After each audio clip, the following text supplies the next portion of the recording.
আসসালামু আলাইকুম। আশা করি সবাই ভালো আছেন। আমি আজকে আপনাদেরকে খুবই সহজে লাউ দিয়ে রুই মাছের ঝোল রেসিপি করে দেখাবো।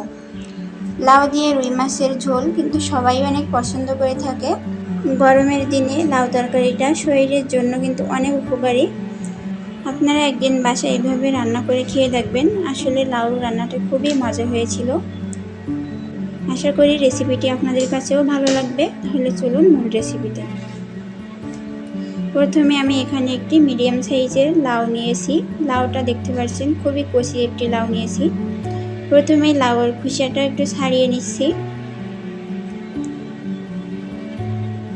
লাউয়ের খোসাটা ছাড়ানো হয়ে গিয়েছে। এরপরে লাউগুলো কেটে নিব। আমি লাউগুলো মিডিয়াম সাইজ করেই কেটে নিচ্ছি। লাউ খুব বেশি বড় করার দরকার নাই, তাহলে সিদ্ধ হতে দেরি লাগবে একটু। লাউগুলো আমার কাটা হয়ে গিয়েছে। এরপরে চুলায় একটি কড়াই বসিয়ে দিয়েছি, দিয়ে মাছগুলো ভেজে নিব। আমি মাছ ভাজার সময় লবণ, হলুদ আর একটু মরিচের গুঁড়া দিয়েছি।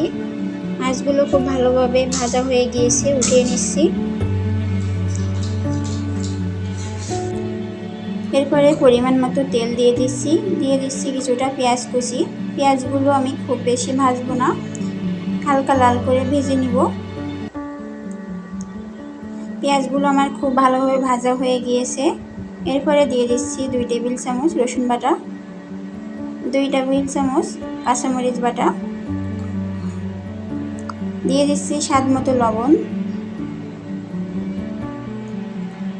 দিয়ে দিচ্ছি হলুদের গুঁড়া 2 টেবিল চামচ, ধনিয়ার গুঁড়া 1 টেবিল চামচ। মশলাগুলো একটু ভালোভাবে কষিয়ে নিব।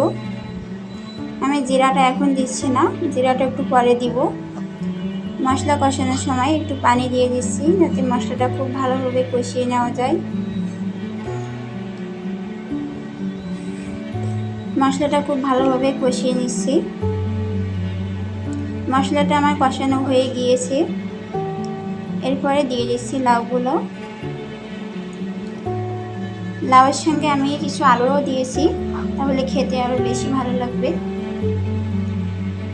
লাউগুলো ভালোভাবে কষিয়ে নিতে হবে।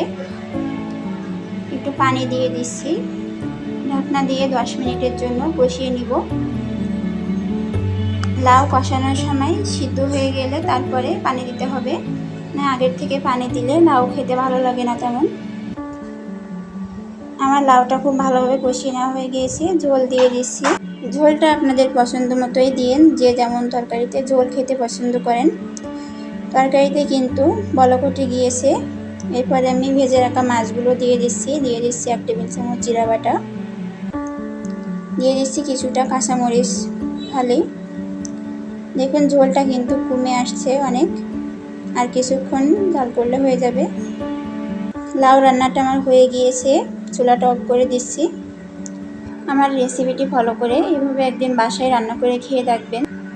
দেখুন লাউ রান্নাটা কতটা সুন্দর হয়েছে, দেখলেই বুঝতে পারছেন। যদি আমার রেসিপিটি ভালো লেগে থাকে তাহলে একটি লাইক দেবেন, আর অবশ্যই সাবস্ক্রাইব করে পাশে থাকবেন। এভাবে লাউ রান্না করলে আমার কাছে খুবই সহজ মনে হয়, আর খেতেও কিন্তু ভীষণ মজা হয়ে থাকে। সবাই ভালো থাকেন, সুস্থ থাকেন। আল্লাহ হাফেজ সবাইকে।